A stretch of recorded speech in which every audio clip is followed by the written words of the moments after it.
अस्सलाम वालेकुम जी, मेरा नाम है शर्जील अहमद और आप देख रहे हैं शरीफाइड आइडियाज़। मदद के साथ बहुत अरसे बाद मेरे चैनल पे आज कोई वीडियो आ रही है। कोई वजह नहीं है, बाइक ख़रीदी है, सोचा आप लोगों के साथ शेयर करूं। ये है जी यामाहा 125 YBR G 2021 मॉडल। इसको लेने की कुछ ख़ास वजूहात थी, क्योंकि मैं शुरू से होंडा यूज़र था। जब से मैंने आँख खोली है, जब से हमारे घर पे होंडा की बाइक थी और अभी भी है, लेकिन मैंने होंडा से यामाहा पे स्विच क्यों किया, तो उसकी कुछ वजूहात हैं और एक ये छोटा सा रिव्यू है।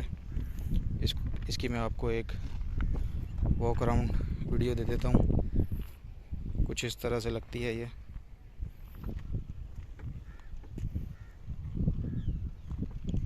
पीछे से भी आपको दिखा देते हैं,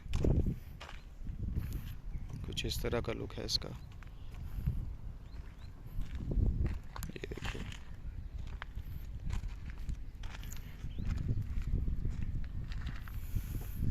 इस तरह की कुछ ये लगती है। इसका साउंड टेस्ट आपको करवा देते हैं। अभी 24 किलोमीटर चली हुई है। इसका चले आपको साउंड टेस्ट करवाते हैं।